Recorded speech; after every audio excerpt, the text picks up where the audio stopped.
Was it after they tied the game in the seventh inning? Of course, you got bases empty, 2 outs, and then an error, a hit batter. They tie the game. You responded bottom half of the inning.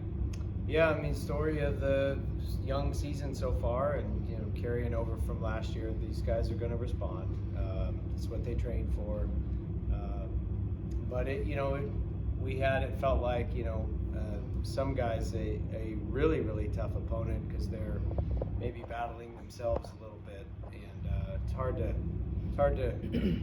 battle yourself and the opponent at the same time. But that's to be expected early in the season or any time throughout the season. These guys are not everybody's going to be in mid-season form out of the chute or always feeling like they've got their A game. So as much as we've jumbled the lineup up and really mixed a lot of things up, some of the instability in the run production could be accounted for with just different lineups every day, but some of it is just guys just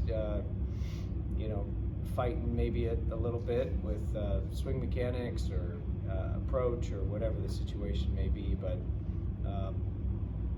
all in all, we knew we had to mount a response regardless of whether you got your A game or your C- game. When it comes time to it and the team needs a quality at bat or make a quality pitch or make a play, we just find a way to do it, and that's a credit to our guys for doing whatever it takes to be a couple runs better than the opponent, and pulling that one out because it wasn't easy at times. Erik, I know this weekend you play with your lineup a lot. You had a couple of days where you just get 5 hits. Any concerns there, or what's your thought process right now with your lineup? No concerns. I think it's more of just okay.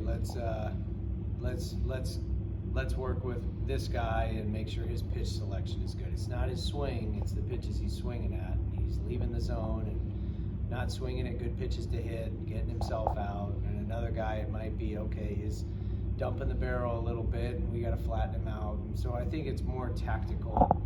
Of just we know we've got really good players. We know we've got a really good team, and it's just making tweaks here and there, and we'll do that all season long. And we don't need to be playing our best baseball right now. We need to be playing our best baseball in June.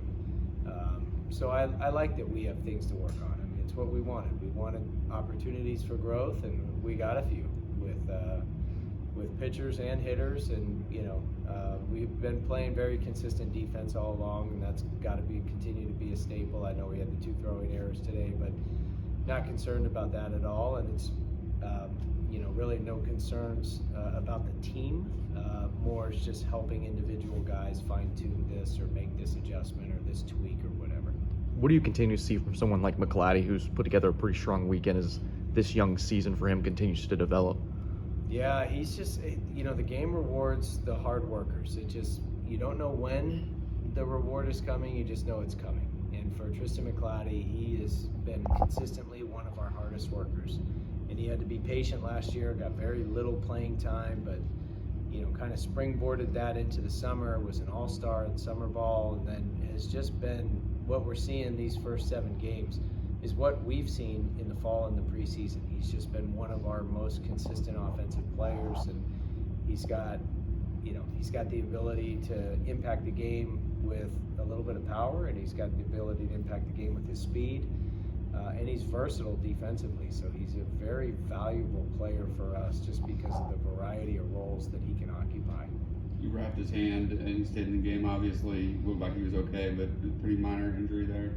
No injury. He just when he dove for the guy running down the line, he caught the spike, a kid's spike on his hand, and it's just a little scrape. It wasn't bleeding that bad, but I don't think you're allowed to be bleeding in the middle of the game. So Kim Hill, our trainer, who does a fantastic job, had to come tape him up. Justin, he kind of needed this, don't you think, to have this kind of outing? And I guess you guys did too, because obviously you're going to need him going forward. Yeah, I think this was a huge, I know he deflected the question to the team, but I think this was a huge confidence building outing from him, something that he can go back to, even if he felt like he got squeezed on some pitches, he he did a really good job of responding.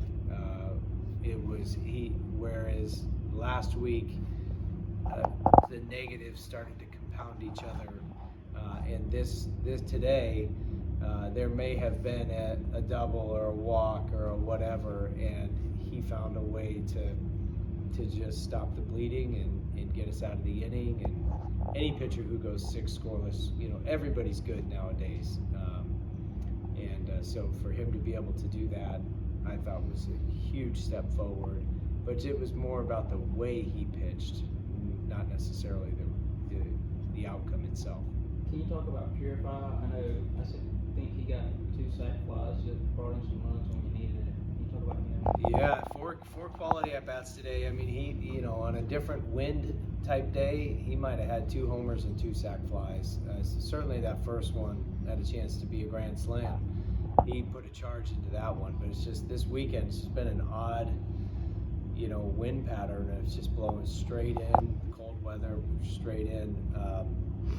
So he had a great day, 2 RBIs, 2 sack flies, came up clutch, knocking runs in when we needed him. But, the strength of that kid is from the neck up. As good of a player as he is from the neck down, he's got a chance to be a tremendous leader on whatever team, corporation, business, family, anything. He's just got the it factor. He's a positive energy giver. He's a positive life force. He's a magnet. People gravitate to him. He's an easy personality to be around, makes people laugh. But also the way he prepares, the way he plays, the passion that exudes out of him. He's a natural leader. And for a sophomore to be elected captain reflects that.